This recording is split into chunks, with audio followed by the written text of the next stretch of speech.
ਵਾਹਿਗੁਰੂ ਜੀ ਕਾ ਖਾਲਸਾ ਵਾਹਿਗੁਰੂ ਜੀ ਕੀ ਫਤਿਹ। ਮੈਂ ਤੁਹਾਡੀ ਹੋਸਟ ਰੀਤ ਕੌਰ ਨਿਊਜ਼ ਟੀਵੀ 84 ਦੇ ਨਾਲ। ਵਿਊਅਰਸ, 16 ਜੂਨ ਦਾ ਦਿਨ ਮੂਲ ਨਾਨਕਸ਼ਾਹੀ ਕੈਲੰਡਰ 2003 ਦੇ ਮੁਤਾਬਿਕ ਪੰਜਵੇਂ ਪਾਤਸ਼ਾਹ ਸ਼ਹੀਦਾਂ ਦੇ ਸਰਤਾਜ ਸਾਹਿਬ ਸ੍ਰੀ ਗੁਰੂ ਅਰਜਨ ਸਾਹਿਬ ਜੀ ਦਾ ਸ਼ਹੀਦੀ ਦਿਨ ਸੀ।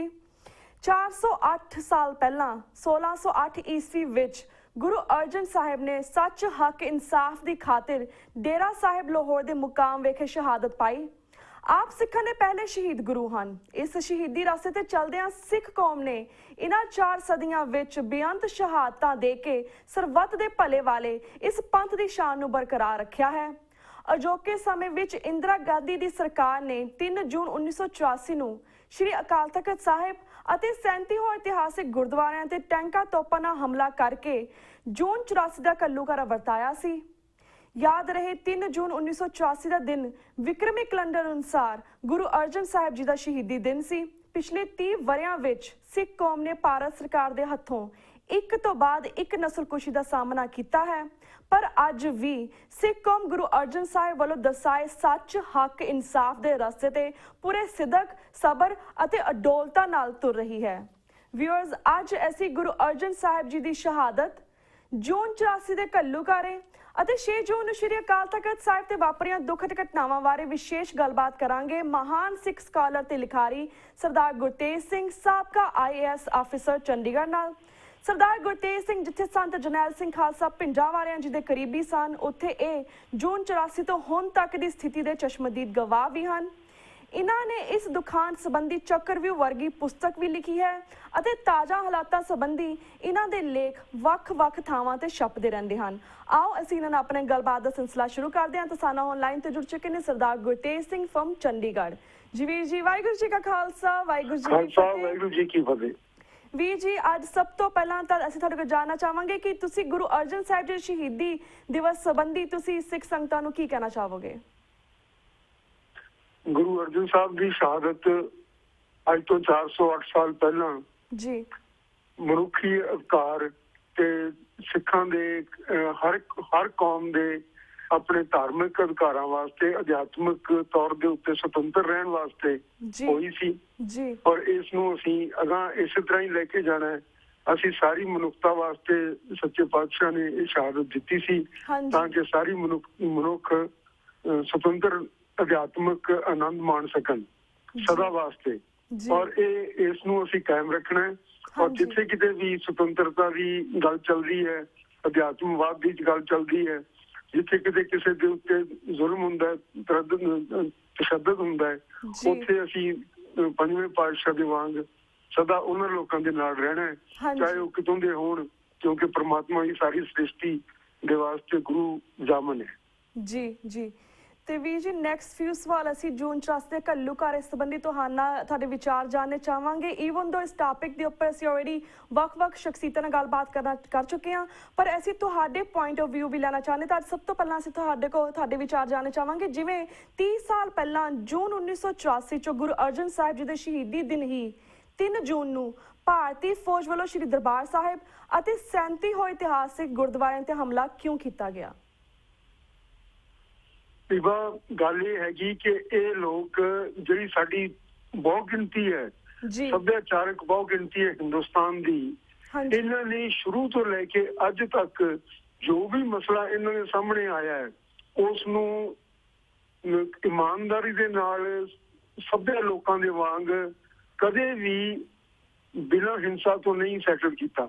ਇਹਨਾਂ ਨੇ ਸਾਰੇ ਮਸਲਿਆਂ ਨੂੰ ਦਾ ਹੱਲ ਹਿੰਸਾ ਨੂੰ ਬਣਾਇਆ। ਜੇ ਇਹਨਾਂ ਦੇ ਕੋਲ ਮਹਾਭਾਰਤ ਦਾ ਤੁਸੀਂ ਲੜਾਈ ਸੁਣੀ ਹੋਈ ਹੈ ਕਿ 5 ਪਿੰਡਾਂ ਦੀ ਗੱਲ ਸੀ ਤੇ 5 ਪਿੰਡ ਦੇ ਕੇ ਉਸਦਾ ਉਹ ਮਸਲਾ ਹੱਲ ਹੋ ਗਿਆ ਸੀ, ਲੇਕਿਨ ਇਹਨਾਂ ਨੇ ਕਤਲੋ ਗਾਰਤ ਦੇ ਵਿੱਚ ਹਜ਼ਾਰਾਂ ਲੱਖਾਂ ਲੋਕਾਂ ਨੂੰ ਮਰਵਾਇਆ। ਮਹਾਤਮਾ ਬੁੱਧ ਦੇ ਧਰਮ ਦੇ ਸੰਸਾਰ ਦੇ ਉੱਤੇ ਕ੍ਰਾਂਤੀ ਲਿਆਂਦੀ ਔਰ ਸਾਰੀ ਏਸ਼ੀਆ ਉਸਦੇ ਮਗਰ ਲੱਗ ਕੇ ਆਪਣਾ ਅੱਗਾ ਸਵਾਰ ਲਿਆ। ਉਹਨਾਂ ਨੇ ਉਹ ਸਦੀਆਂ ਵਾਸਤੇ ਦੁਨੀਆ ਤੋਂ ਅਗਾਂਹ ਹੋ ਕੇ ਖੜੇ ਹੋ ਗਏ, ਲੇਕਿਨ ਇੱਥੇ ਇਹਨਾਂ ਨੇ ਉਸ ਨੂੰ ਖਤਮ ਕੀਤਾ ਔਰ ਖਤਮ ਵੀ ਉਸੇ ਤਰ੍ਹਾਂ ਹੀ ਹਿੰਸਾ ਦੇ ਨਾਲ। ਇੱਕ ਲੱਠਬਾਜ਼ ਲੈ ਕੇ 100-500 ਸ਼ੰਕਰਾਚਾਰੀਆ ਚੱਲਿਆ ਔਰ ਜਿੱਥੇ ਜਿੱਥੇ ਬੁੱਤ ਮਿਲਦੇ ਗਏ ਉਹਨਾਂ ਨੂੰ ਮਾਰਦਾ ਗਿਆ। ਕਤਲੋ ਗਾਰਤ ਅੱਗਜ਼ਨੀ ਦੇ ਨਾਲ ਉਹਨਾਂ ਦੇ ਮੱਠ ਖਤਮ ਕੀਤੇ ਔਰ ਉਹਨਾਂ ਨੂੰ ਮਿੱਟੀ ਦੇ ਵਿੱਚ ਦਬਾ ਦਿੱਤਾ ਗਿਆ। ਸੋ ਜੇ ਪਾਕਿਸਤਾਨ ਦਾ ਮਸਲਾ ਆਇਆ ਤਾਂ ਪਾਕਿਸਤਾਨ ਜਿਨ੍ਹਾਂ ਨੇ ਜਿਹੜੀ ਪਲਾਨ ਸੀ ਕੈਬਨਿਟ ਮਿਸ਼ਨ ਦੀ ਉਹ ਪ੍ਰਵਾਨ ਕਰ ਲਈ ਸੀ ਔਰ ਸਾਰੇ ਲੋਕ ਹਿੰਦੁਸਤਾਨ ਇੱਕ ਹੋਣ ਦੀ ਉਮੀਦ ਲਾ ਕੇ ਬੈਠ ਗਏ ਸਨ ਔਰ ਕੋਈ ਸਾਰਿਆਂ ਦੇ ਵਿੱਚ ਉਤਸ਼ਾਹ ਸੀ, ਕਿਸੇ ਦੇ ਵਿੱਚ ਕੋਈ ਪਾਰਟੀਸ਼ਨ ਦੀ ਕੋਈ ਗੱਲ ਨਹੀਂ ਸੀ। ਲੇਕਿਨ ਜਿਸ ਵੇਲੇ ਉਸਨੇ ਜਿਨ੍ਹਾਂ ਨੇ ਇਸ ਨੂੰ ਮੰਨ ਲਿਆ ਕੈਬਨਿਟ ਮਿਸ਼ਨ ਪਲਾਨ ਨੂੰ, ਤਾਂ ਉਸ ਤੋਂ ਬਾਅਦ ਨਹਿਰੂ ਔਰ ਇਹ ਗਾਂਧੀ ਤੇ ਇਹਨਾਂ ਸਾਰਿਆਂ ਨੇ ਮਿਲ ਕੇ ਫੈਸਲਾ ਕੀਤਾ ਮੁਨਸ਼ੀ ਦੀ ਕਿਤਾਬ ਦੇ ਅਨੁਸਾਰ ਔਰ ਸੀਰਵਾਈ ਦੀ ਕਿਤਾਬ ਦੇ ਅਨੁਸਾਰ ਕਿ ਇਹ ਠੀਕ ਨਹੀਂ ਹੈ, ਮੁਸਲਮਾਨਾਂ ਨੂੰ ਇਥੋਂ ਬਾਹਰ ਕੱਢ ਹੀ ਦੇਣਾ ਚਾਹੀਦਾ ਹੈ ਔਰ ਇਹਨਾਂ ਨੇ ਉਸ ਦੀ ਜੋ ਵੀ ਐਗਰੀਮੈਂਟ ਸੀ ਉਸ ਦੇ ਬਰਖਲਾਫ ਚਲੇ ਗਏ। ਸੋ ਇਹ ਔਰ ਉਸ ਤੋਂ ਬਾਅਦ ਉਸਨੇ ਜਿਨ੍ਹਾਂ ਨੇ ਸਿੱਧੇ ਹੱਥਾਂ ਵਾਲੀ ਗੱਲ ਕੀਤੀ, ਕਲਕੱਤਾ ਦੇ ਵਿੱਚ ਨਵਾਂਖਲੀ ਦੇ ਵਿੱਚ ਹਜ਼ਾਰਾਂ, ਹਿੰਦੁਸਤਾਨ ਦੇ ਵਿੱਚ ਲੱਖਾਂ ਲੋਕਾਂ ਦੇ ਕਤਲ ਹੋਏ। ਇਹ ਸਿਰਫ ਇਹਨਾਂ ਦੀ ਇਹ ਨੀਤੀ ਸੀ ਕਿ ਅਸੀਂ ਕਿਸੇ ਦੇ ਨਾਲ ਵੀ ਸਮਝੌਤੇ ਦੇ ਨਾਲ ਗੱਲ ਨਹੀਂ ਕਰਨੀ, ਨਿਬੇੜਨੀ, ਬਲਕਿ ਅਸੀਂ ਹਿੰਸਾ ਦੇ ਨਾਲ ਸਾਰਿਆਂ ਨੂੰ ਦਬਾ ਕੇ ਖਤਮ ਕਰਨਾ ਹੈ। ਸੋ ਇਸੇ ਨੀਤੀ ਦੇ ਅਧੀਨ ਸਿੱਖਾਂ ਦੇ ਮਸਲੇ ਬੜੇ ਛੋਟੇ ਛੋਟੇ ਸਨ। ਉਹਨਾਂ ਨੇ ਕੋਈ ਐਸੀ ਗੱਲ ਨਹੀਂ ਸੀ ਜਿਹੜੀ ਸੈਟਲ ਨਹੀਂ ਸੀ ਹੋ ਸਕਦੀ। ਬਾਅਦ ਦੇ ਵਿੱਚ ਜਿਸ ਅਨੰਦਪੁਰ ਸਾਹਿਬ ਰੈਜ਼ੋਲੂਸ਼ਨ ਨੂੰ ਇਹ ਪ੍ਰਚਾਰਦੇ ਰਹੇ ਵੱਖ-ਵੱਖੀ, ਬਾਅਦ ਦੇ ਵਿੱਚ ਉਸ ਨੂੰ ਪ੍ਰਵਾਨ ਕਰਕੇ ਸਰਕਾਰੀਆ ਕਮਿਸ਼ਨ ਨੂੰ ਦਿੱਤਾ ਔਰ ਉਹਦੇ ਵਿੱਚ ਛੋਟੇ ਛੋਟੇ ਮਸਲੇ ਸਨ, ਉਹ ਸਾਰੇ ਦੇ ਸਾਰੇ ਹੱਲ ਹੋ ਸਕਦੇ ਸਨ। ਲੇਕਿਨ ਇਹਨਾਂ ਨੇ ਹੱਲ ਨਹੀਂ ਕੀਤੇ। 3-4 ਵਾਰ ਐਗਰੀਮੈਂਟ ਹੋਈ, ਐਗਰੀਮੈਂਟ ਕਰਕੇ ਫਿਰ ਹੱਲ ਨਹੀਂ ਕੀਤੇ। ਫਿਰ ਉਸ ਤੋਂ ਵਾਪਸ ਚਲੀ ਗਈ ਇੰਦਰਾ ਗਾਂਧੀ ਤੇ ਇਸ ਕਰਕੇ ਇਹਨਾਂ ਨੇ ਜਿਹੜਾ ਇਹ ਮਸਲਾ ਸੀ ਖਾਮ-ਖਾ ਉਲਝਾ ਕੇ, ਕਿਉਂਕਿ ਸਿੱਖਾਂ ਨੂੰ ਇਹ ਦਬਾਉਣਾ ਚਾਹੁੰਦੇ ਸੀ, ਖਤਮ ਕਰਨਾ ਚਾਹੁੰਦੇ ਸੀ, ਇਸ ਕਰਕੇ ਇਹਨਾਂ ਨੇ ਹਮਲਾ ਕੀਤਾ ਸ੍ਰੀ ਦਰਬਾਰ ਸਾਹਿਬ ਦੇ ਉੱਤੇ ਔਰ ਬਾਕੀ ਸਾਰੇ 40 ਗੁਰਦੁਆਰਿਆਂ ਦੇ ਉੱਤੇ। ਜੇ ਇਹ ਮੰਨ ਲਈਏ ਕਿ ਸੰਤ ਜਰਨੈਲ ਸਿੰਘ ਵੱਡੇ ਦੁਸ਼ਮਣ ਸੀ ਇਹਨਾਂ ਦੇ, ਤਾਂ ਲੇਕਿਨ ਉਸ 40 ਗੁਰਦੁਆਰਿਆਂ ਦੇ ਵਿੱਚ ਤਾਂ ਨਹੀਂ ਸਨ। ਸੋ ਇਹ ਜਿਹੜਾ ਇਹਨਾਂ ਦੀ ਨੀਤੀ ਹੈ ਆਦਿ ਕਾਲ ਤੋਂ, ਬਾਬਰੀ ਮਸਜਿਦ ਦਾ ਲੈ ਲਓ ਤੁਸੀਂ, ਇਹਦਾ ਮੁਸਲਮਾਨਾਂ ਦਾ ਮਸਲਾ ਲੈ ਲਓ, ਹੁਣ ਮੁੰਬਈ ਦਾ ਕਤਲੇਆਮ ਲੈ ਲਓ, ਨੇਲੀ ਦੀ ਕਤਲੇਆਮ ਲੈ ਲਓ, ਜਦੋਂ ਵੀ ਕੋਈ ਮਸਲਾ ਆਉਂਦਾ ਹੈ ਇਹ ਕਤਲੇਆਮ ਤੇ ਹਿੰਸਾ ਦੇ ਨਾਲ ਖਤਮ ਕਰਨਾ ਚਾਹੁੰਦੇ ਨੇ। ਸੋ ਇਸ ਨੀਤੀ ਦੇ ਅਧੀਨ ਪੰਜਾਬ ਦੇ ਉੱਤੇ ਹਮਲਾ ਹੋਇਆ ਔਰ ਸਿੱਖਾਂ ਦੇ ਉੱਤੇ ਹਮਲਾ ਹੋਇਆ। ਤੇ ਵੀਰ ਜੀ ਤੁਸੀਂ ਕਿਹਾ ਕਿ ਕਤਲੇਆਮ ਤੋਂ ਬਾਅਦ ਐਕਸਕਿਊਜ਼ਸ ਬਣਾਉਂਦੇ ਨੇ। ਈਵਨ ਜਦੋਂ ਦਰਬਾਰ ਸਾਹਿਬ ਤੇ ਹਮਲਾ ਹੋਇਆ ਉਸ ਤੋਂ ਬਾਅਦ ਵੀ ਇੰਦਰਾ ਗਾਂਧੀ ਸਰਕਾਰ ਨੇ ਐਕਸਕਿਊਜ਼ ਬਣਾਇਆ ਸੀ ਕਿ ਜਿਹੜੇ ਸਿੱਖ ਨੇ ਉਹ ਦਹਿਸ਼ਤਗਰਦ ਨੇ ਤੇ ਦਰਬਾਰ ਸਾਹਿਬ ਦੀ ਪਵਿੱਤਰਤਾ ਬਹਾਲ ਕਰਨੀ ਜ਼ਰੂਰੀ ਸੀ। That's the reason we had to kill them off। And ਜਿਹੜਾ ਇਹ ਲਾਅ ਐਂਡ ਆਰਡਰ ਦਾ ਮਸਲਾ ਸੀ, ਜਿਹੜਾ ਇਹ ਪੂਰਾ ਆਰਗੂਮੈਂਟ ਸੀਗਾ, ਇਸ ਦੇ ਵਿੱਚ ਕਿੰਨਾ ਕੁ ਦਮ ਹੈ ਤੁਹਾਡੇ ਖਿਆਲ ਦੇ ਨਾਲ? ਇਹ ਜਿਹੜੇ ਜਦੋਂ ਇਹ ਲੋਕ ਕਿਸੇ ਦੇ ਉੱਤੇ ਹਮਲਾ ਕਰਦੇ ਨੇ ਤਾਂ ਪਹਿਲਾਂ ਉਹਨਾਂ ਲੋਕਾਂ ਨੂੰ ਬਦਨਾਮ ਕਰਦੇ ਨੇ। ਜਿਹੜਾ ਰਾਵਣ ਸੀ ਵੇਦਾਂ ਦਾ ਗਿਆਤਾ, ਜੋ ਇਹਨਾਂ ਦੀ ਸਮਝੇ ਵੀ ਇਹ ਵੇਦ ਬੜੀ ਵਿਦਿਆ ਹੈ ਔਰ ਸਭ ਤੋਂ ਉੱਤਮ ਵਿਦਿਆ ਹੈ, ਸਭ ਤੋਂ ਪੁਰਾਣੀ ਪਰਮਾਤਮਾ ਦੀ ਆਪਣੀ ਦਿੱਤੀ ਹੋਈ ਵਿਦਿਆ ਹੈ, ਉਹਨਾਂ ਦਾ ਗਿਆਤਾ ਬ੍ਰਾਹਮਣ ਜੋ ਇਹ ਸਭ ਤੋਂ ਉੱਚ ਜਾਤੀ ਸਮਝਦੇ ਨੇ ਔਰ ਇੱਕ ਦੇਸ਼ ਦਾ ਰਾਜਾ ਜਿਸ ਦਾ ਕੋਈ ਕਸੂਰ ਨਹੀਂ ਸੀ, ਐਸੇ ਆਦਮੀ ਦੇ ਉੱਤੇ ਹਮਲਾ ਕਰਨ ਵਾਸਤੇ ਉਸਨੂੰ ਦਾਨਵਾਂ ਦਾ ਸਰਦਾਰ ਔਰ ਦਾਨਵ ਜਾਤੀ ਔਰ ਫਲਾਣੇ। ਇੱਥੇ ਹਿੰਦੁਸਤਾਨ ਦੇ ਵਿੱਚ ਜਿਸ ਵੇਲੇ ਆਰੀਆ ਲੋਕ ਆਏ ਨੇ ਤਾਂ ਇੱਥੋਂ ਦੇ ਲੋਕਾਂ ਨੂੰ ਖਤਮ ਕਰਨ ਵਾਸਤੇ ਜੋ ਰਿਗਵੇਦ ਦੇ ਵਿੱਚ ਤੇ ਬਾਕੀ ਦੇ ਵੇਦਾਂ ਦੇ ਵਿੱਚ ਇਹਨਾਂ ਦੀਆਂ ਪ੍ਰੇਅਰਸ ਹਨ, ਉਹ ਤੁਸੀਂ ਦੇਖੋਗੇ ਉਹਦੇ ਵਿੱਚ ਲਿਖਿਆ ਹੋਇਆ ਹੈ ਕਿ ਜੀ ਇਹ ਦਾਨਵ ਲੋਕ ਹੈ, ਕਾਲੇ ਲੋਕ ਹੈ, ਇਹ ਅਨਾਰੀਆ ਹਨਗੇ, ਇਹਨਾਂ ਨੂੰ ਖਤਮ ਕਰਨਾ ਜ਼ਰੂਰੀ ਹੈ। ਇਹ ਲੋਕ ਹਥਿਆਰ ਚੁੱਕ ਕੇ ਸਾਡੇ ਬਰਖਲਾਫ ਮੁਕਦਮ ਲੜਦੇ ਨੇ ਤੇ ਇੰਦਰ ਸਾਡੇ ਵੱਲ ਹੋ ਕੇ ਲੜੇ, ਉਹ ਆਪਣਾ ਵਜਰ ਵਰਤੇ, ਇਹਨਾਂ ਨੂੰ ਖਤਮ ਕਰੇ। ਇਸ ਤਰ੍ਹਾਂ ਦੀਆਂ ਪ੍ਰੇਅਰਸ ਇਹਨਾਂ ਦੀਆਂ ਹਨਗੀਆਂ। ਸੋ ਇਹ ਲੋਕ ਹਰ ਇੱਕ ਮਸਲੇ ਨੂੰ ਹਿੰਸਾ ਦੇ ਨਾਲ ਹੱਲ ਕਰਨਾ ਚਾਹੁੰਦੇ ਸੀ ਤੇ ਇਹਨਾਂ ਨੇ ਸਿੱਖਾਂ ਨੂੰ ਬਦਨਾਮ ਕਰਕੇ ਸਾਰੇ ਮੁਲਕਾਂ ਦੇ ਉੱਤੇ, ਘੱਟੋ ਘੱਟ 4-5 ਮੁਲਕਾਂ ਦੇ ਵਿੱਚ ਹੁਣ ਸਬੂਤ ਮਿਲਦੇ ਨੇ, ਜਿਸ ਤਰ੍ਹਾਂ ਇੰਗਲੈਂਡ ਦੇ ਵਿੱਚ, ਰਸ਼ੀਆ ਦੇ ਵਿੱਚ, USA ਤੇ ਕੈਨੇਡਾ ਦੇ ਵਿੱਚ ਇਹਨਾਂ ਨੇ ਖਾਸ ਤੌਰ ਉੱਤੇ ਆਪਣੇ ਸਫੀਰਾਂ ਨੂੰ ਹਦਾਇਤਾਂ ਕਰਕੇ ਉਹਨਾਂ ਕੋਲੋਂ ਬਦਨਾਮ ਕਰਵਾਇਆ ਕਿ ਇਹ ਲੋਕ ਦਹਿਸ਼ਤਗਰਦ ਹਨ, ਇਹਨਾਂ ਨੂੰ ਖਤਮ ਕਰੋ। ਤੇ ਵੀਰ ਜੀ ਅਗਲਾ ਸਵਾਲ ਅਸੀਂ ਤੁਹਾਡੇ ਕੋਲ ਜਾਣਨਾ ਚਾਹਾਂਗੇ, ਤੁਸੀਂ ਪੂਰੇ ਵਿਸਤਾਰ ਦੇ ਨਾਲ ਇਸ ਦੇ ਆਨਸਰ ਦੇਣਾ। ਜਿਸ ਤਰ੍ਹਾਂ ਤੁਸੀਂ ਸੰਤ ਜਰਨੈਲ ਸਿੰਘ ਖਾਲਸਾ ਜਿਹੜੇ ਕਾਫੀ ਕਰੀਬੀ ਸਨ, ਤੇ ਜਿੱਥੇ ਇੱਕ ਪਾਸੇ ਸਿੱਖ ਕੌਮ ਉਹਨਾਂ ਨੂੰ 20ਵੀਂ ਸਦੀ ਦੇ ਮਹਾਨ ਸਿੱਖ ਵਜੋਂ ਉਭਾਰਦੀ ਹੈ, ਤੇ ਦੂਸਰੇ ਪਾਸੇ ਭਾਰਤ ਦੀ ਸਰਕਾਰ ਅੱਜ ਤੱਕ ਉਹਨਾਂ ਨੂੰ ਇੱਕ ਦਹਿਸ਼ਤਗਰਦ, ਆਤੰਕਵਾਦੀ, ਉਗਰਵਾਦੀ, ਅਲਗਾਵਵਾਦੀ ਕਹਿ ਕੇ ਉਭਾਰਦੀ ਹੈ। ਤੁਸੀਂ ਸੰਤਾਂ ਜੀ ਦੀ ਸ਼ਖਸੀਅਤ ਦਾ ਮੁਲਾਂਕਣ ਕਿਵੇਂ ਕਰਦੇ ਹੋ? ਇਸ ਬਾਰੇ ਜਰਾ ਵੇਰਵੇ ਦੇ ਨਾਲ ਆਨਸਰ ਦਿਓ। ਪਹਿਲੀ ਗੱਲ ਤਾਂ ਵਿਵਾ ਇਹ ਹੈਗੀ ਕਿ ਸੰਤ ਜਰਨੈਲ ਸਿੰਘ ਖਾਲਸਾ ਦੇ ਕਰੀਬੀ ਮੇਰੇ ਖਿਆਲ ਸਾਰਾ ਪੰਜਾਬ ਹੀ ਸੀ। ਉਹ ਬੜੇ ਸੁਹਿਰਦ, ਬੜੇ ਅੱਛੇ ਇਨਸਾਨ ਸਨ ਔਰ ਹਰ ਇੱਕ ਨੂੰ ਗਲਵਕੜੀ ਦੇ ਵਿੱਚ ਲੈ ਕੇ ਆਪਣਾ ਭਰਾ ਬਣਾ ਲੈਂਦੇ ਸਨ। ਉਹਨਾਂ ਦੇ ਵਿੱਚੋਂ ਇੱਕ ਮੈਂ ਵੀ ਸਾਂ। ਮੇਰੇ ਨਾਲ ਬੜੀਆਂ ਅੱਛੀਆਂ ਔਰ ਬੜੀਆਂ ਨੀਤੀ ਦੀਆਂ ਗੱਲਾਂ ਉਹ ਕਰਦੇ ਸਨ ਔਰ ਮੈਂ ਇਸ ਗੱਲ ਦਾ ਸ਼ੁਕਰਗੁਜ਼ਾਰ ਹਾਂ ਪਰਮਾਤਮਾ ਦੇ ਸਾਹਮਣੇ। ਪਰਮਾਤਮਾ ਦਾ ਮੈਂ ਹਜ਼ਾਰ ਸ਼ੁਕਰ ਕਰਦਾ ਹਾਂ ਕਿ ਇਹੋ ਜਿਹੇ ਇਨਸਾਨ ਦੇ ਨਾਲ ਮੇਰਾ ਮਿਲਾਪ ਹੋਇਆ ਔਰ ਇੱਕ ਸੱਚੇ ਸਿੱਖ ਦੇ ਦਰਸ਼ਨ ਕਰਨ ਦਾ ਮੈਨੂੰ ਅਵਸਰ ਮਿਲਿਆ। ਇਹ ਜਿਹੜੇ ਮਹਾਤਮਾ ਸਨ, ਇਹਨਾਂ ਦਾ ਆਪਣਾ ਕੋਈ ਪ੍ਰਯੋਜਨ ਨਹੀਂ ਸੀ। ਇਹਨਾਂ ਦੇ ਨਾ ਕੋਈ ਸਿਆਸੀ ਜਮਾਤ ਸੀ, ਨਾ ਕੋਈ ਸਿਆਸੀ ਇਹਨਾਂ ਦਾ ਮਤਾ ਸੀ, ਨਾ ਇਹਨਾਂ ਦੀ ਕੋਈ ਸਿਆਸੀ ਤਨਜ਼ੀਮ ਸੀ, ਨਾ ਇਹਨਾਂ ਨੇ ਬਾਅਦ ਦੇ ਵਿੱਚ ਸਿਆਸਤ ਦੇ ਵਿੱਚ ਹਿੱਸਾ ਲੈਣ ਦੀ ਕੋਈ ਗੱਲ ਕੀਤੀ। ਜਿਹੜੇ 3 ਆਦਮੀ 4 ਆਦਮੀ ਇਹਨਾਂ ਨੂੰ ਮਿਲਦੇ ਨੇ ਅਖੀਰ ਵੇਲੇ, ਉਹਨਾਂ ਸਾਰਿਆਂ ਨੇ ਜਿਹੜੇ ਗਿਆਨ ਆਣਗੇ, ਉਹਨਾਂ ਨੇ ਕਿਤਾਬਾਂ ਲਿਖੀਆਂ, ਉਹਨਾਂ ਦੇ ਬਿਆਨ ਛਪੇ, ਉਹਨਾਂ ਸਾਰਿਆਂ ਨੇ ਕਿਹਾ ਕਿ ਉਹ ਸਿਰਫ ਇਹ ਕਹਿੰਦੇ ਸਨ ਕਿ ਇਹਨਾਂ ਦੇ ਨਾਲ ਅਕਾਲੀਆਂ ਦੇ ਨਾਲ ਬਾਵਕਾਰ ਸਮਝੌਤਾ ਕਰੋ, ਕਿਉਂਕਿ ਉਹ ਅਨੰਦਪੁਰ ਸਾਹਿਬ ਰੈਜ਼ੋਲੂਸ਼ਨ ਨੂੰ ਆਪਣੇ ਸਰਾਣੇ ਦੇ ਹੇਠ ਰੱਖਦੇ ਸਨ ਔਰ ਜਦੋਂ ਵੀ ਕੋਈ ਆਉਂਦਾ ਸੀ ਗੱਲ ਕਰਨ ਵਾਸਤੇ ਕਿ ਜੀ ਆਹ ਸਾਂਝੀ ਆਹ ਇਸ਼ੂ ਆਪਾਂ ਨੂੰ ਲੈਣਾ ਚਾਹੀਦਾ ਹੈ, ਤਾਂ ਉਹ ਕਹਿੰਦੇ ਸਨ ਕਿ ਭਾਈ ਇਹਦੇ ਵਿੱਚ ਹੈ, ਜੇ ਨਹੀਂ ਹੈ ਤਾਂ ਆਪਾਂ ਨਹੀਂ ਲੈ ਸਕਦੇ, ਆਪਾਂ ਮਦਦ ਦੇ ਉੱਤੇ ਆਏ ਹਾਂ ਕਿਸੇ ਦੀ। ਸੋ ਉਹ ਇਹਨਾਂ ਦੇ ਸਿਰਫ ਇਹਨਾਂ ਦੇ ਨਾਲ ਬਾਵਕਾਰ ਸਮਝੌਤਾ ਚਾਹੁੰਦੇ ਸਨ ਔਰ ਸਿੱਖ ਆਪਣੇ ਪ੍ਰਚਾਰ ਨੂੰ ਜਾਰੀ ਰੱਖਣਾ ਚਾਹੁੰਦੇ ਸਨ। ਲੇਕਿਨ ਮਸਲਾ ਇਹ ਸੀ ਕਿ ਸਾਰਾ ਇਹ ਤਰੱਦਦ ਜਿਹੜਾ ਇੰਦਰਾ ਗਾਂਧੀ ਨੇ ਕੀਤਾ ਉਹ ਉਹਨਾਂ ਦੇ ਪ੍ਰਚਾਰ ਨੂੰ ਬੰਦ ਕਰਨ ਵਾਸਤੇ ਸੀ। ਐਮਰਜੈਂਸੀ ਦੇ ਦੌਰਾਨ ਸੰਤ ਕਰਤਾਰ ਸਿੰਘ ਖਾਲਸਾ ਨੇ ਹਿੰਦੁਸਤਾਨ ਦੇ ਵਿੱਚ 36-37 ਜਗ੍ਹਾ ਦੇ ਉੱਤੇ ਜਲੂਸ ਕੱਢ ਕੇ ਨਿਰੰਕਾਰੀਆਂ ਦਾ ਵਿਰੋਧ ਕੀਤਾ। ਇਹਨਾਂ ਨੇ ਪੰਜਾਬ ਦੇ ਵਿੱਚ ਨਿਰੰਕਾਰੀ ਚੀਫ ਸੈਕਟਰੀ ਲਾਇਆ, ਨਿਰੰਕਾਰੀ ਨੂੰ ਗੁਰਦਾਸਪੁਰ ਦਾ DC ਲਾਇਆ, ਨਿਰੰਕਾਰੀ ਨੂੰ SSP ਅੰਮ੍ਰਿਤਸਰ ਲਾਇਆ। ਇਸ ਤਰ੍ਹਾਂ ਕਰਕੇ ਇਹਨਾਂ ਨੇ ਨਾ ਕਈ ਸਾਰੀ ਜਗ੍ਹਾ ਦੇ ਉੱਤੇ ਨਿਰੰਕਾਰੀਆਂ ਨੂੰ ਪੋਜੀਸ਼ਨਸ ਦੇ ਕੇ, ਉਹਨਾਂ ਦੇ ਹੱਥ ਦੇ ਵਿੱਚ ਕੰਟਰੋਲ ਦੇ ਕੇ ਉਹਨਾਂ ਨੂੰ ਸਿੱਖੀ ਦਾ ਪ੍ਰਚਾਰ ਖਤਮ ਕਰਨ ਵਾਸਤੇ, ਦਮਦਮੀ ਟਕਸਾਲ ਨੂੰ ਖਤਮ ਕਰਨ ਵਾਸਤੇ ਲਾਇਆ ਸੀ। ਸੰਤ ਕਰਤਾਰ ਸਿੰਘ ਦਾ ਜੋ ਐਕਸੀਡੈਂਟ ਹੋਇਆ ਉਸ ਦੇ ਬਾਰੇ ਵੀ ਹੁਣ ਅਸੀਂ ਜਾਣਦੇ ਨਹੀਂ ਹਾਂ, ਕੁਝ ਕਹਿ ਨਹੀਂ ਸਕਦੇ, ਲੇਕਿਨ ਉਹ ਵੀ ਸ਼ੱਕੀ ਹਾਲਤਾਂ ਦੇ ਵਿੱਚ ਹੋਇਆ ਸੀ।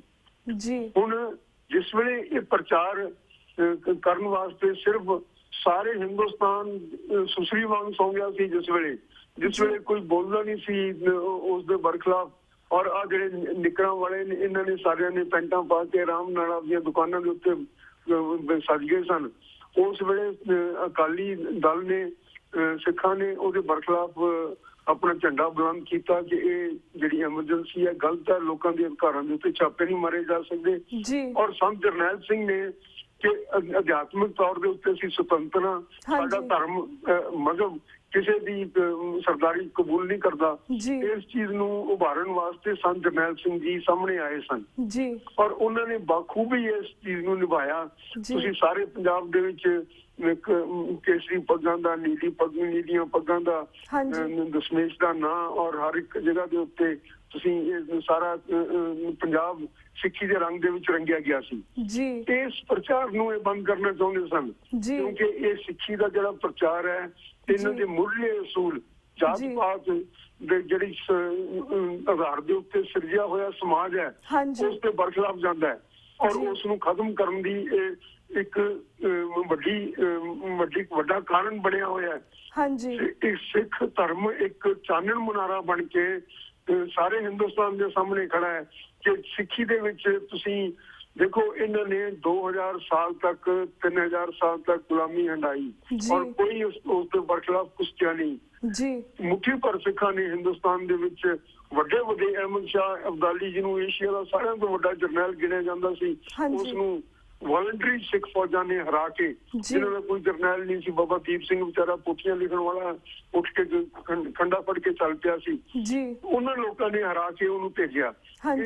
ਇਸ ਕਾਰਨ ਕਰਕੇ ਕਿ ਇਹ ਚਾਨਣ ਮੁਨਾਰਾ, ਇਹ ਜਿਹੜਾ ਆਪਣਾ ਚਾਨਣ ਹੈ ਹਿੰਦੁਸਤਾਨ ਦੇ ਲੋਕਾਂ ਨੂੰ ਨਾ ਵੰਡੇ, ਇਸ ਨੂੰ ਖਤਮ ਕਰਨਾ ਚਾਹੁੰਦੇ ਨੇ ਔਰ ਇਸ ਕਰਕੇ ਹਮਲੇ ਹੋਏ।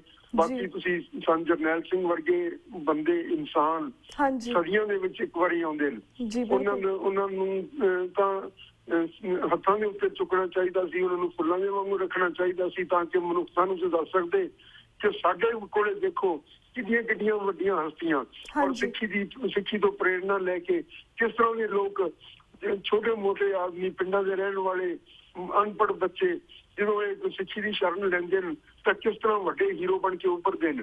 ਬੰਦਾ ਬਹਾਦਰ ਦੀ ਮਿਸਾਲ ਲੈ ਲਓ ਕਿ ਹਜ਼ਾਰਾਂ ਮਿਸਾਲਾਂ ਸਾਡੇ ਕੋਲ ਹਨ। ਇਹ ਲੋਕ ਇਹ ਨਹੀਂ ਚਾਹੁੰਦੇ, ਇਹ ਲੋਕ ਚਾਹੁੰਦੇ ਨੇ ਕਿ ਲੋਕ ਗੁਲਾਮ ਬਣ ਕੇ ਇਹਨਾਂ ਦੀ ਸਰਦਾਰੀ ਕਬੂਲ ਕਰ ਲੈਣ ਔਰ ਜੋ ਇਹ ਤਿਗੜਮਬਾਜ਼ੀ ਕਰਕੇ, ਜ਼ੁਲਮ ਤਸ਼ੱਦਦ ਕਰਕੇ ਲੋਕਾਂ ਦੇ ਉੱਤੇ ਆਪਣਾ ਗਲਬਾ ਕਾਇਮ ਰੱਖਣਾ ਚਾਹੁੰਦੇ ਨੇ ਇਹ ਸਥਾਈ ਬਹੁ ਗਿਣਤੀ ਵਾਲੇ, ਇਹਨਾਂ ਨੂੰ ਖਤਮ ਕਰਨ ਵਾਸਤੇ ਸੰਤ ਜਰਨੈਲ ਸਿੰਘ ਨੂੰ ਖਤਮ ਕਰਨਾ ਚਾਹੁੰਦੇ ਸਨ। ਤੁਸੀਂ ਦੱਸਿਆ ਹੈ ਕਿ ਸੰਤ ਜਰਨੈਲ ਸਿੰਘ ਸਦੀ ਦਾ ਸਾਰਿਆਂ ਤੋਂ ਵੱਡਾ ਸਿੱਖ ਅਸੀਂ ਆਪ ਪ੍ਰਵਾਨ ਕਰ ਚੁੱਕੇ ਹਾਂ, ਸਾਰੀ ਸਿੱਖ ਕੌਮ, ਔਰ ਉਹ ਇਸ ਤਰ੍ਹਾਂ ਹੀ ਹੈ। ਉਹ ਸਿਰਫ ਸਦੀ ਦਾ ਵੱਡਾ ਸਿੱਖ ਨਹੀਂ, ਸਦੀ ਦਾ ਵੱਡਾ ਮਨੁੱਖ ਹੈ। ਇਹਨਾਂ ਦੀ ਜਿਹੜੀ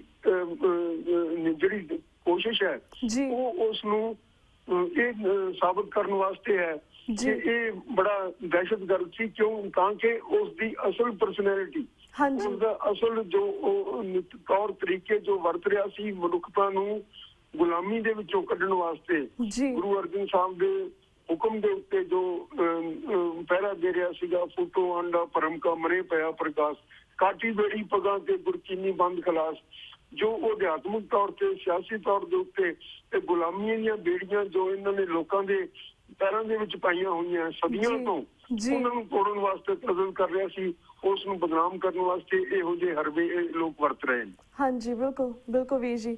ਤੇ ਵੀਰ ਜੀ, ਅਗਲਾ ਕੁਐਸਚਨ ਅਸੀਂ ਚਾਹਾਂਗੇ ਤੁਸੀਂ ਸਾਨੂੰ 2-3 ਮਿੰਟ ਦੇ ਅੰਦਰ ਇਸ ਬਾਰੇ ਵੀ ਪੂਰੇ ਵੇਰਵੇ ਦੇ ਨਾਲ ਆਨਸਰ ਦਿਓ, ਕਿਉਂਕਿ ਤੁਸੀਂ ਇੱਕ ਸਿੱਖ ਵਿਦਵਾਨ ਹੋ। ਅਸੀਂ ਜਾਣਨਾ ਚਾਹਾਂਗੇ ਜਿਸ ਤਰ੍ਹਾਂ 7 ਜੂਨ ਨੂੰ ਰੈਫਰੈਂਸ ਲਾਇਬ੍ਰੇਰੀ ਲੁੱਟ ਕੇ ਉਸਦਾ ਪੂਰਾ ਖਜ਼ਾਨਾ ਲੁੱਟ ਕੇ ਉਹਨੂੰ ਸਾੜ ਦਿੱਤਾ ਗਿਆ, ਜਿਹੜਾ ਸਾਡਾ ਅੱਜ ਅਨਮੋਲ ਖਜ਼ਾਨਾ ਹੈ 30 ਸਾਲ ਬਾਅਦ ਵੀ ਦੁਸ਼ਮਣ ਦੇ ਹੱਥ ਹੈ। So we wood like to know ਕਿ ਇਹ ਕਿਉਂ ਲੁੱਟਿਆ ਗਿਆ ਖਜ਼ਾਨਾ, ਆਲਸੋ ਇਸ ਵਿੱਚ ਕੀ ਲੁੱਟਿਆ ਗਿਆ ਸੀ, ਔਰ ਜਿਹੜਾ ਅਨਮੋਲ ਖਜ਼ਾਨਾ ਹੈ ਸਾਡੀ ਆਉਣ ਵਾਲੀ ਜਨਰੇਸ਼ਨ ਜਾਂ ਹੁਣ ਦੀ ਜਨਰੇਸ਼ਨ ਲਈ ਕੀ ਇੰਪੋਰਟੈਂਸ ਰੱਖਦਾ ਹੈ, ਇਸ ਬਾਰੇ ਵੀ ਥੋੜੀ ਬਹੁਤੀ ਜਾਣਕਾਰੀ ਦਿਓ। ਰੀਬਾ, ਇਹ ਜਿਹੜੀ ਲਾਇਬ੍ਰੇਰੀ ਸੀ ਸਾਡੀ ਬੜੀ ਨਾਯਾਬ ਲਾਇਬ੍ਰੇਰੀ ਸੀ ਜੀ। ਇਸ ਦੇ ਵਿੱਚ ਪੁਰਾਣੀਆਂ ਅਖਬਾਰਾਤ ਜਿਨ੍ਹਾਂ ਦੇ ਹੁਣ ਅੱਜ ਕੱਲ ਤਾਂ ਲੋਕ ਡਿਜੀਟਲਾਈਜ਼ ਕਰ ਦਿੰਦੇ ਆ ਔਰ ਸਾਰਾ ਕੁਝ ਅਵੇਲੇਬਲ, ਲੇਕਿਨ ਉਹ ਮੁੜ ਕੇ ਮਿਲ ਨਹੀਂ ਸਕਦੀਆਂ। ਉਹਨਾਂ ਤੋਂ ਇਲਾਵਾ ਹਜ਼ਾਰਾਂ ਐਸੀਆਂ ਕਿਤਾਬਾਂ ਜਿਨ੍ਹਾਂ ਦਾ ਸਿੱਖ ਧਰਮ ਦੇ ਨਾਲ ਸੰਬੰਧ ਸੀ ਔਰ ਜਿਨ੍ਹਾਂ ਦਾ ਪੁਰਾਣਾ ਅਸੀਂ ਸਬੂਤ ਦੇ ਤੌਰ ਦੇ ਉੱਤੇ ਪੇਸ਼ ਕਰ ਸਕਦੇ ਸਾਂ ਆਪਣੇ ਧਰਮ ਦੇ ਅਸੂਲਾਂ ਨੂੰ ਪ੍ਰਗਟ ਕਰਨ ਵਾਸਤੇ, ਉਹ ਸਾਰੀਆਂ ਇਹਨਾਂ ਨੇ ਸਾੜ ਦਿੱਤੀਆਂ। ਔਰ ਹਜ਼ਾਰਾਂ ਹੀ ਸੈਂਕੜੇ ਬੀੜਾਂ ਸਨ ਉੱਥੇ ਜਿਹੜੀਆਂ ਕਿ ਸਿੱਖ ਧਰਮ ਦੇ ਧਰਮ ਗ੍ਰੰਥ ਦੀ ਜਿਹੜੀ ਪ੍ਰਗਤੀ ਹੋਈ ਹੈ ਉਸ ਔਰ ਕਿਸ ਤਰ੍ਹਾਂ ਕੌਨਸਟੈਂਟਲੀ ਤੇ ਉਸੇ ਸਤ੍ਹਾ ਦੇ ਉੱਤੇ ਰਿਹਾ ਤੇ ਇਹ ਪ੍ਰਗਟ ਕਰਦੀਆਂ ਸਨ। ਕਿਸ ਤਰ੍ਹਾਂ ਪਿਆਰ ਦੇ ਨਾਲ ਲੋਕਾਂ ਨੇ ਹੱਥਾਂ ਨਾਲ ਲਿਖੀਆਂ ਹੋਈਆਂ, ਕਿਸ ਤਰ੍ਹਾਂ ਸੋਨੇ ਦੇ ਨਾਲ ਉਹਨਾਂ ਨੂੰ ਸਜਾਇਆ ਹੋਇਆ, ਉਹ ਸਾਰੇ ਦਾ ਸਾਰਾ ਜਿਹੜਾ ਸਿੱਖੀ ਦਾ ਬਹੁਮੁੱਲਾ ਖਜ਼ਾਨਾ ਸੀ ਉਸ ਨੂੰ ਇਹਨਾਂ ਨੇ ਬਰਬਾਦ ਕਰ ਦਿੱਤਾ। ਸਾਰਿਆਂ ਤੋਂ ਇੰਪੋਰਟੈਂਟ ਮੈਂ ਸਮਝਦਾ ਕਿ ਉੱਥੇ ਹੋਰ ਵੀ ਬਹੁਤ ਸਨ, ਲੇਕਿਨ ਇੱਕ ਜਿਹੜੀ ਇੰਪੋਰਟੈਂਟ ਬੀੜ ਸੀ ਉਹ ਸੀ ਭਾਈ ਹਰਦਾਸ ਵਾਲੀ ਬੀੜ। ਭਾਈ ਹਰਦਾਸ ਵਾਲੀ ਬੀੜ ਗੁਰੂ 9ਵੇਂ ਪਾਤਸ਼ਾਹ ਦੇ ਸਮੇਂ ਦੀ ਬੀੜ ਸੀ ਔਰ 9ਵੇਂ ਪਾਤਸ਼ਾਹ ਦੀ ਬਾਣੀ ਉਸ ਦੇ ਵਿੱਚ ਦਰਜ ਕੀਤੀ ਹੋਈ ਸੀ। ਇਸ ਬੀੜ ਦਾ ਸਬੂਤ ਔਰ ਤਰੀਕ ਉਹਦੇ ਉੱਤੇ ਲਿਖੀ ਹੋਈ ਸੀ, ਭਾਈ ਹਰਦਾਸ ਦਾ ਲਿਖਾਰੀ ਦਾ ਨਾਮ ਲਿਖਿਆ ਹੋਇਆ ਸੀਗਾ ਔਰ ਉਹ ਮੁਕੰਮਲ ਦਮਦਮੀ ਸਰੂਪ ਜਿਸ ਨੂੰ ਇਹ ਕਹਿੰਦੇ ਨੇ ਉਸ ਕਿਸਮ ਦੀ ਬੀੜ ਸੀ। ਔਰ ਇਸ ਤੋਂ ਸਾਬਤ ਹੁੰਦਾ ਹੈ ਕਿ ਬਾਅਦ ਦੇ ਵਿੱਚ 10ਵੇਂ ਪਾਤਸ਼ਾਹ ਨੇ ਨਾ ਕੋਈ ਉੱਥੇ ਬੀੜ ਬਣਾਈ ਹੈ, ਲੇਕਿਨ ਉਹ ਪਹਿਲਾਂ ਹੀ ਬਾਣੀ 9ਵੇਂ ਪਾਤਸ਼ਾਹ ਦੀ ਆਪਣੇ ਆਪ 9ਵੇਂ ਪਾਤਸ਼ਾਹ ਇਸ ਦੇ ਵਿੱਚ ਦਰਜ ਕਰਕੇ ਗਏ ਸਨ। ਸੋ ਇਹੋ ਜਿਹੇ ਜਿਹੜੇ ਸਬੂਤ ਸਨ, ਕਿਉਂਕਿ ਇਹਨਾਂ ਦਾ ਮਸਲਾ ਹੱਲ ਤਾਂ ਹੁੰਦਾ ਹੈ ਜੇ ਸਿੱਖ ਗੁਰੂ ਗ੍ਰੰਥ ਸਾਹਿਬ ਦੇ ਨਾਲ ਟੁੱਟ ਕੇ ਹੋਰ ਕਿਤਾਬਾਂ ਦੇ ਨਾਲ ਜਿਨ੍ਹਾਂ ਨੂੰ ਇਹ ਪ੍ਰਚਾਰ ਰਹੇ ਨੇ 10ਵੇਂ ਪਾਤਸ਼ਾਹ ਦੀ ਬਾਣੀ ਫਲਾਨਾ, ਉਹਨਾਂ ਕਿਤਾਬਾਂ ਦੇ ਨਾਲ, ਔਰ ਜਿਹੜੇ ਇਹਨਾਂ ਨੂੰ ਜਿਹੜੇ ਇਹ ਧਰਮ ਗੁਰੂ ਪ੍ਰਚਾਰ ਰਹੇ ਨੇ, ਜਿਹੜੇ ਇਹ ਡੇਰੇਵਾਦ ਨੂੰ ਬੜਾਵਾ ਦੇ ਰਹੇ ਨੇ, ਜਿਹੜਾ ਇਹ ਸਾਰਾ ਸਿਲਸਿਲਾ ਜੇ ਮੁਕੰਮਲ ਹੋਵੇ, ਲੋਕ ਗੁਰੂ ਗ੍ਰੰਥ ਸਾਹਿਬ ਦੇ ਨਾਲ ਟੁੱਟ ਕੇ ਉਸ ਦੇ ਉੱਤੇ ਸ਼ੱਕ ਕਰਨ ਲੱਗ ਪੈਣ ਔਰ ਉਸ ਦੀ ਮੁਕੰਮਲਤਾ ਦੇ ਉੱਤੇ ਸ਼ੱਕ ਕਰਨ ਲੱਗ ਪੈਣ, ਔਰ ਫਿਰ ਇਹ ਦੂਸਰੀਆਂ ਪੁਸਤਕਾਂ ਦੇ ਮਗਰ ਲੱਗ ਕੇ, ਡੇਰਿਆਂ ਦੇ ਮਗਰ ਲੱਗ ਕੇ, ਇੱਕ ਸਾਧਾਂ ਦੇ ਮਗਰ ਲੱਗ ਕੇ ਇਹ ਸਿੱਖੀ ਦੇ ਅਸੂਲਾਂ ਨੂੰ ਛੱਡ ਦੇਣ, ਆਤਮ ਨਿਰਭਰਤਾ ਛੱਡ ਕੇ ਇਹ ਕਿਸੇ ਦੇ ਗੁਲਾਮ ਹੋ ਜਾਣ, ਤੇ ਉਹਨਾਂ ਦੇ ਰਾਹੀਂ ਇਹ ਸਾਡੇ ਉੱਤੇ ਰਾਜ ਕਰਨਾ ਚਾਹੁੰਦੇ ਨੇ। ਇਹ 5 ਸਿੰਘਾਂ ਨੂੰ ਬਣਾ ਕੇ ਪਰਮਾਨੈਂਟ 5 ਪਿਆਰਿਆਂ ਦੀ ਕੋਈ ਕਨਸੈਪਟ ਨਹੀਂ ਸਿੱਖੀ ਦੇ ਵਿੱਚ, ਲੇਕਿਨ ਇਹਨਾਂ ਨੇ ਐਸੀ ਪ੍ਰਚਲਿਤ ਕੀਤੀ ਹੈ ਕਿ ਹੁਣ ਉਹ ਕਹਿੰਦੇ ਨੇ ਕਿ ਤੁਸੀਂ ਸਾਹ ਵੀ ਲਓ, ਸਾਨੂੰ ਪੁੱਛ ਕੇ ਲਓ, ਢੀਡ ਲੈ ਕੇ ਜਾਣੀ ਹੈ, ਅਸੀਂ ਦੱਸਾਂਗੇ ਕਿਵੇਂ ਲੈ ਕੇ ਜਾਣੀ ਹੈ, ਤੁਸੀਂ ਕੁਰਸੀਆਂ ਤੇ ਬੈਠ ਕੇ ਰੋਟੀ ਖਾਣੀ ਹੈ ਕਿ ਤੁਸੀਂ ਲੰਗਰ ਛਕਣਾ ਹੈ ਕਿ ਤੁਸੀਂ ਥੱਲੇ ਬੈਠ ਕੇ, ਇਹ ਵੀ ਅਸੀਂ ਦੱਸਾਂਗੇ।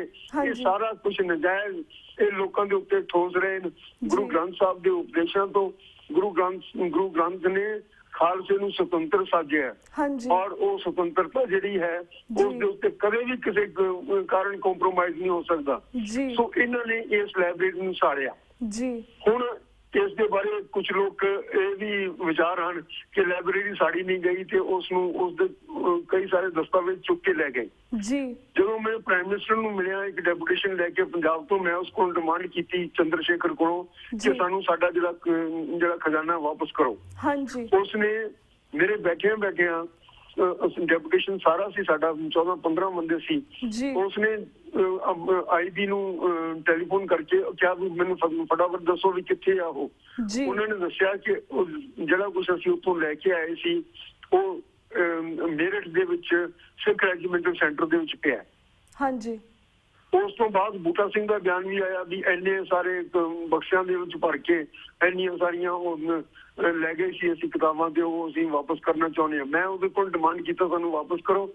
ਉਹਨਾਂ ਨੇ ਵਾਪਸ ਵੀ ਕੀਤੀਆਂ ਉਸ ਵੇਲੇ, ਔਰ ਕੁਛ ਤਾਂ ਇਹਨਾਂ ਨੇ ਲਈਆਂ ਨਹੀਂ, ਕੁਛ ਉਹਨਾਂ ਨੇ ਉਹ ਦੇ ਗਏ ਕਿਉਂਕਿ ਇਹ ਕ੍ਰੈਡਿਟ ਕਿਸੇ ਹੋਰ ਨੂੰ ਦੇਣਾ ਚਾਹੁੰਦੇ ਸੀ ਤੇ ਮੈਂ ਤਾਂ ਕੋਈ ਕ੍ਰੈਡਿਟ ਦਾ ਦਾਅਵੇਦਾਰ ਨਹੀਂ ਸਾਂ, ਲੇਕਿਨ ਚਾਹੁੰਦਾ ਸਾਂ ਵੀ ਇਹ ਸਾਰਾ ਖਜ਼ਾਨਾ ਸਾਡਾ ਵਾਪਸ ਆ ਜਾਏ। ਉਹਨਾਂ ਨੇ ਕੁਛ ਜਿਹੜੀਆਂ ਕਿਤਾਬਾਂ ਵਾਪਸ ਕੀਤੀਆਂ ਨੇ ਉਹਨਾਂ ਦੇ ਵਿੱਚ ਕੁਛ ਤਾਂ ਠੀਕ ਕਿਤਾਬਾਂ ਹਨ ਜਿਹੜੀਆਂ ਕਿ ਲਾਇਬ੍ਰੇਰੀ ਦੀਆਂ ਸਨ, ਕਿਸੇ ਪਾਸਿਓਂ ਸ਼ਾਇਦ ਗੁਰੂ ਰਾਮਦਾਸ ਲਾਇਬ੍ਰੇਰੀ ਦੇ ਵਿੱਚੋਂ ਜਾਂ ਹੋਰ ਕਿਤੋਂ ਲੱਭੀਆਂ ਹੋਣਗੀਆਂ, ਉਹ ਸਨ। ਤੇ ਕੁਛ ਸਨ ਜਿਹੜੇ ਕਿ ਕੜਾ ਪ੍ਰਸ਼ਾਦ ਦੀਆਂ ਰਸੀਦਾਂ ਵਗੈਰਾ ਉਹਨਾਂ ਦੇ ਅੰਬਾਰ ਲੱਗੇ ਹੋਣਗੇ ਉੱਥੇ ਦਰਬਾਰ ਸਾਹਿਬ ਦੇ ਵਿੱਚ, ਉਹੋ ਜਿਹਾ ਸਮਾਨ ਉਹਨਾਂ ਨੇ ਵਾਪਸ ਕੀਤਾ ਸੀ। ਹੁਣ ਲਾਇਬ੍ਰੇਰੀ ਸੜੀ ਸੀ ਕਿ ਨਹੀਂ ਸੜੀ ਸੀ, 4-5 ਇਸ ਦੇ ਚਸ਼ਮਦੀਦ ਗਵਾਹ ਹਨਗੇ, ਪੂਰਨ ਸਿੰਘ ਵੀ ਹੈਗਾ, ਹੋਰ ਵੀ ਹਨਗੇ, ਜਿਹੜੇ ਕਹਿੰਦੇ ਨੇ ਕਿ ਅਸੀਂ 7 ਤਰੀਕ ਨੂੰ 11 ਵਜੇ ਇਸ ਲਾਇਬ੍ਰੇਰੀ ਨੂੰ ਸੜਦਾ ਦੇਖਿਆ ਔਰ ਅਸੀਂ ਉਸ ਦੇ ਸਾਹਮਣੇ ਬੈਠੇ ਸਾਂ, ਸਾਡੇ ਸਾਹਮਣੇ ਉਸ ਨੂੰ ਅੱਗ ਲਾਈ ਗਈ ਔਰ ਕੋਈ ਇੰਜਨ ਨਹੀਂ ਬੁਲਾਇਆ, ਅੱਗ ਬੁਝਾਊ ਇੰਜਨ ਨਹੀਂ ਬੁਲਾਇਆ ਗਿਆ। ਮੈਨੂੰ ਜਿਸ ਵੇਲੇ ਦਵਿੰਦਰ ਸਿੰਘ ਦੁੱਗਲ ਜੋ ਲਾਇਬ੍ਰੇਰੀ ਦਾ ਇੰਚਾਰਜ ਸੀ ਉਸ ਵੇਲੇ, ਉਹ ਮੇਰਾ ਦੋਸਤ ਸੀ ਔਰ ਮੈਂ ਉਸਨੂੰ ਅਮੂਮਨ ਦਰਬਾਰ ਸਾਹਿਬ ਜਾਂਦਾ ਸੀ ਤਾਂ ਉਹਨੂੰ ਮਿਲ ਕੇ ਆਉਂਦਾ ਸੀ, ਉਹ ਵੀ ਮੈਨੂੰ ਮਿਲਣ ਵਾਸਤੇ ਕਈ ਵਾਰ ਇੱਥੇ ਚੰਡੀਗੜ੍ਹ ਆਉਂਦਾ ਸੀ। ਮੈਂ ਉਸਨੂੰ ਪੁੱਛਿਆ ਕਿ ਇਹ ਲਾਇਬ੍ਰੇਰੀ ਦੀ ਗੱਲ ਕੀ ਹੈ। ਉਹ ਕਹਿੰਦਾ 6 ਜੂਨ ਦੀ ਸ਼ਾਮ ਤੱਕ ਮੈਂ ਲਾਇਬ੍ਰੇਰੀ ਦੇ ਵਿੱਚ ਮੌਜੂਦ ਸਾਂ, ਸਾਰੀ ਲੜਾਈ ਮੇਰੇ ਸਾਹਮਣੇ ਹੋਈ ਹੈ। ਔਰ 6 ਜੂਨ ਨੂੰ ਜਿਸ ਵੇਲੇ ਥੋੜਾ ਜਿਹਾ ਇਹ ਲੜਾਈ ਦਾ ਮਸਲਾ 7 ਜੂਨ ਦੀ ਸਵੇਰ ਨੂੰ ਹੋਇਆ, ਖਤਮ ਹੋਇਆ, ਤਾਂ ਉਸ ਵੇਲੇ ਮੈਂ ਨਿਕਲ ਕੇ ਦਰਬਾਰ ਸਾਹਿਬ ਦੇ ਵਿੱਚੋਂ ਤੇ ਪਿੱਛੋਂ ਦੀ ਗਲੀਆਂ ਵਿੱਚ ਹੋ ਕੇ ਤੇ ਜਲੰਧਰ ਪਹੁੰਚ ਗਿਆ ਸੀ। ਉਸਨੇ ਮੈਨੂੰ ਦੱਸਿਆ ਕਿ ਮੈਨੂੰ ਆ ਕੇ ਥੋੜੀ ਦਿਨਾਂ ਬਾਅਦ ਫੌਜ ਲੈ ਕੇ ਗਈ ਤੇ ਲਾਇਬ੍ਰੇਰੀ ਦਾ ਚਾਰਜ ਲੈ ਲਾ, ਔਰ ਜਦੋਂ ਮੈਂ ਜਾ ਕੇ ਦੇਖਿਆ ਤਾਂ ਲਾਇਬ੍ਰੇਰੀ ਦੇ ਵਿੱਚ ਰੈਕ ਸਾਰੇ ਸੜੇ ਹੋਏ ਸਨ, ਸਾਰੀਆਂ ਗ੍ਰੰਥਾਂ, ਕਿਤਾਬਾਂ, ਇਤਿਹਾਸ, ਅਖਬਾਰਾਂ ਸਾਰਿਆਂ ਨੂੰ ਅੱਗ ਲੱਗੀ ਹੋਈ ਸੀ ਔਰ ਸੁਆਹ ਸਾਰੇ ਜਿਹੜਾ ਖਜ਼ਾਨਾ ਸੀ ਉਹਦੇ ਉੱਤੇ ਪਈ ਸੀ। ਉਹ ਕਹਿਣ ਲੱਗੇ ਕਿ ਹੁਣ ਤੁਸੀਂ ਦਿਓ ਕਿ ਉਹਨਾਂ ਨੇ ਚਿੱਠ ਲਿਖ ਕੇ ਦਿੱਤੀ ਮੈਨੂੰ ਕਿ I have obtained charge of the library, Sikh reference library, ਤਾਂ ਕਹਿੰਦਾ ਮੈਂ ਉਹਦੇ ਵਿੱਚ ਲਿਖਤਾ ਕਿ I have obtained charge of the ashes of the Sikh reference library.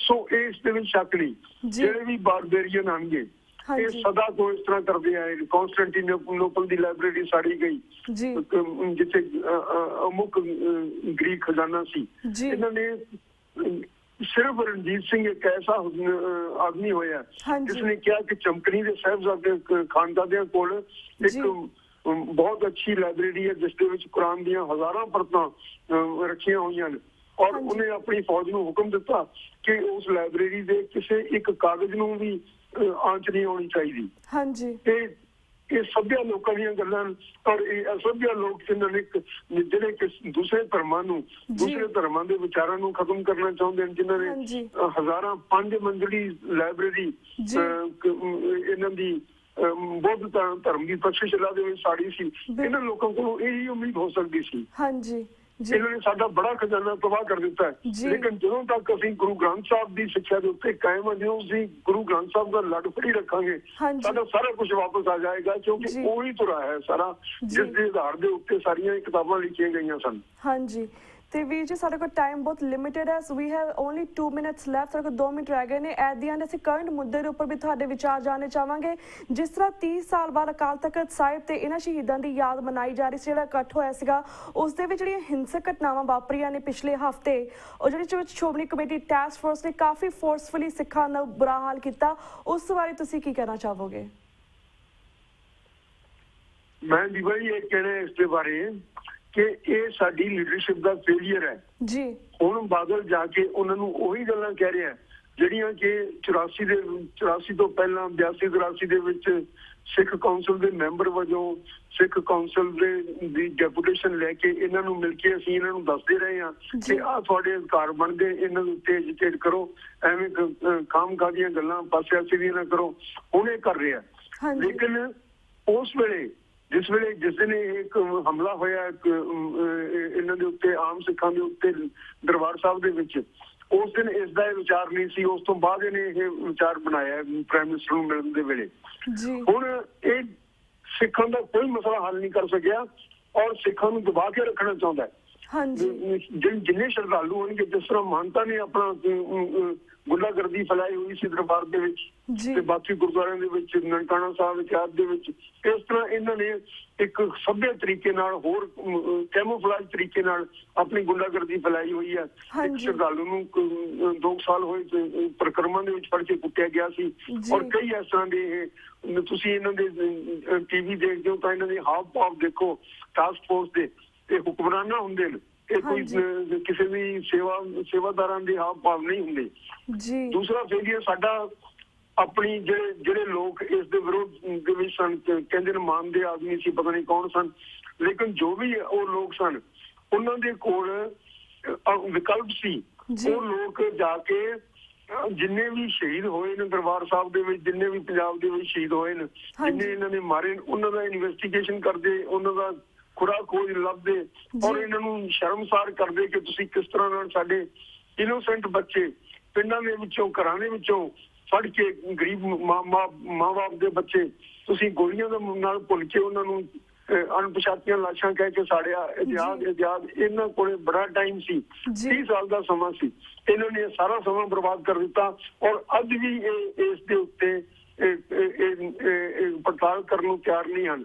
ਸੋ ਦੋਨੋਂ ਪਾਸੇ ਤੋਂ ਲੀਡਰਸ਼ਿਪ ਦਾ ਫੇਲੀਅਰ ਹੈ, ਜਿਹੜਾ ਕਿ ਕਿਰਪਾਨਾਂ ਕੱਢ ਕੇ, ਨਾਰੇ ਲਾ ਕੇ, ਜਲੂਸ ਕੱਢ ਕੇ ਔਰ ਸਿਰ ਪਾੜ ਕੇ, ਜਿਸ ਦੇ ਉੱਤੇ ਇਹ ਆਪਣਾ ਪ੍ਰਦਰਸ਼ਨ ਕਰਨਾ ਚਾਹੁੰਦੇ ਨੇ। ਸੋ ਮੇਰੀ ਇਹਨਾਂ ਨੂੰ ਇਹੀ ਬੇਨਤੀ ਹੋਏਗੀ ਜਿਹੜੀ ਵਿਰੋਧੀ ਧਿਰ ਹੈ ਕਿ ਤੁਸੀਂ ਇਨਵੈਸਟੀਗੇਸ਼ਨ ਕਰੋ ਔਰ ਦੁਨੀਆ ਦੇ ਸਾਹਮਣੇ ਇਹਨਾਂ ਨੂੰ ਝੂਠੇ ਕਰੋ ਤਾਂ ਕਿ ਇਹ ਤੁਹਾਡੇ ਸਾਹਮਣੇ ਬੋਲ ਨਾ ਸਕਣ। ਟਾਸਕ ਫੋਰਸ ਵਰਗੀਆਂ ਘਟੀਆ ਜਮਾਤਾਂ ਜਿਹੜੀਆਂ ਸਿੱਖਾਂ ਨੂੰ ਦਬਾਉਣ ਵਾਸਤੇ ਇਹਨਾਂ ਨੇ ਇਜਾਦ ਕੀਤੀਆਂ, ਉਹ ਸਾਰੀਆਂ ਬੰਦ ਹੋਣ। ਜੀ ਬਿਲਕੁਲ ਵੀਰ ਜੀ। ਤੇ ਵੀਰ ਜੀ ਸਾਡਾ ਹੁਣ ਵਕਤ ਸਮਾਪਤੀ ਵੱਲ ਜਾ ਰਿਹਾ। ਤੁਹਾਡਾ ਬਹੁਤ ਸ਼ੁਕਰੀਆ ਕਿ ਤੁਸੀਂ ਜੂਨ 84 ਦਾ ਪੂਰਾ ਵੇਰਵਾ ਦਿੱਤਾ ਤੇ ਆਪਣੇ ਵਿਚਾਰ ਵੀ ਸਾਡੇ ਦਰਸ਼ਕਾਂ ਨਾਲ ਸਾਂਝੇ ਕੀਤੇ। ਹੁਣ ਅਸੀਂ ਤੁਹਾਡੇ ਕੋਲ ਇੱਥੇ ਇਜਾਜ਼ਤ ਲੈਂਦੇ ਹਾਂ ਜੀ। ਵਾਹਿਗੁਰੂ ਜੀ ਕਾ ਖਾਲਸਾ, ਵਾਹਿਗੁਰੂ ਜੀ ਕੀ ਫਤਿਹ। ਤੁਹਾਡਾ ਵੀ ਧੰਨਵਾਦ ਜੀ। ਤੇ ਵੀਅਰਸ ਅਸੀਂ ਇੱਥੇ ਤੁਹਾਡੇ ਕੋਲ ਇਜਾਜ਼ਤ ਲੈਂਦੇ ਹਾਂ। ਕੱਲ ਨੂੰ ਮਿਲਾਂਗੇ ਸੇਮ ਟਾਈਮ ਸੇਮ ਸ਼ੋ ਤੇ। ਤਦ ਤੱਕ ਲਈ ਵਾਹਿਗੁਰੂ ਜੀ ਕਾ ਖਾਲਸਾ, ਵਾਹਿਗੁਰੂ ਜੀ ਕੀ ਫਤਿਹ।